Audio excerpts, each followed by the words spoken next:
220-এর বেশি strike rate আগে নিজে কতটা খুশি তা শুনি।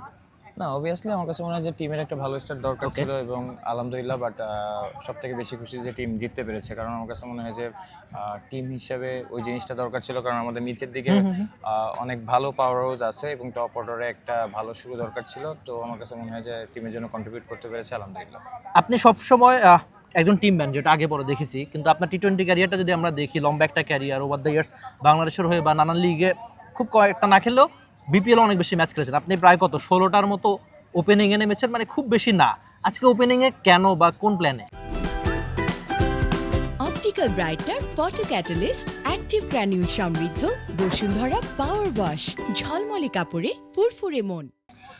না অবভিয়াসলি আমাকে কোচ সকালে ফোন দিয়েছিল যে তারা চিন্তা করতেছে যে উপর দিকে একটা যদি ভালো শুরু হয়, তো শেষের দিকে আসলে যেটা বললাম যে ভালো পাওয়ার হাউস আছে, নেওয়াজ, সানাকা, করুণারত্নে, আমার কাছে মনে হয় যে ওই জায়গাটায় খুব ভালো পাওয়ার হাউস আছে। সো উপর দিকে একটা ভালো শুরুটা দরকার ছিল। তো আমাকে যখন জিজ্ঞেস করেছে যে আমি ওপেন করতে পারবো কিনা, তো আমি বলেছি যে হ্যাঁ অবভিয়াসলি ওপেন করা হয় নাই। লাস্ট আমার কাছে মনে হয় যে অনেক আগে 2017 সালে একবার হ্যাঁ বিপিএল এ করেছিলাম, বাট আফটার দ্যাট আমার কাছে মনে হচ্ছে যে টিম যেহেতু চাচ্ছে, সো টিমের জন্য যদি কন্ট্রিবিউট করতে পারি ওই জায়গাটায়। মানে এমন প্ল্যান ছিল কিনা যে বল 1 থেকে অ্যাটাকিং ক্রিকেট? আমি দেখছিলাম যে আপনি একদম শুরু থেকেই অ্যাটাকিং ক্রিকেট খেলার চেষ্টা করছিলেন, বিশেষ করে যেহেতু শুরুর 6 বার অনেক বেশি গুরুত্বপূর্ণ ছিল, মানে বল 1 থেকে অ্যাটাকিং। না দেখেন, আমার কাছে মনে হয় যে পাওয়ার প্লেটা সেটা ব্যাটিং এ হোক বা বোলিং হোক, টি-20 এর ক্ষেত্রে খুব ইম্পর্টেন্ট। ফার্স্ট 6 ওভার সেটা বোলিং এ থাকুক বা ব্যাটিং এ থাকুক, ওই সুযোগটাই আসলে নেওয়ার চেষ্টা করেছি।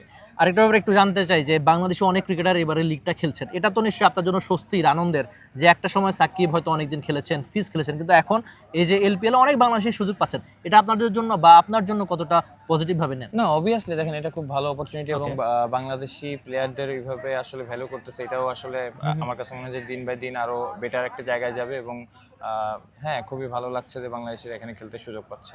আমার একদম শেষ প্রশ্ন, আপনার বাংলাদেশে অনেক শুভাকাঙ্ক্ষী রয়েছে, অনেক ফ্যান রয়েছে, তাদের জন্য যদি আজকের এই বিশেষ দিনে আপনার এলপিএল অভিষেকটা রাঙ্গালের, খুব ভালো একটা ইনিংস খেলেছেন, 4 ছিল, ছক্কা ছিল, 220-এর বেশি স্ট্রাইক, যদি কিছু একটা বলতে চান?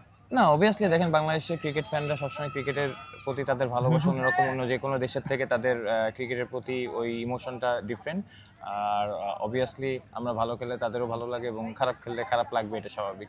একটু ছোট্ট করে অ্যাড করতে চাই যে দেখছিলাম যে মঈন আলী সহ সাকিব আল হাসানের সঙ্গে আড্ডা দিচ্ছিলেন, আড্ডায় কি নিয়ে কথা হয়েছে?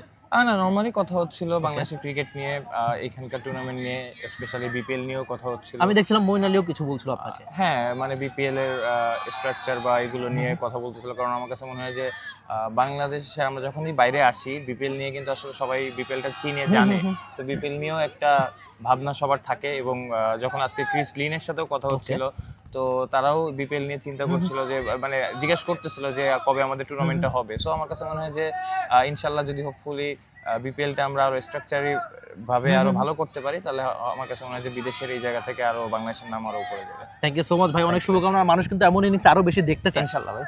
For more updates, subscribe to our YouTube channel and click on the bell icon.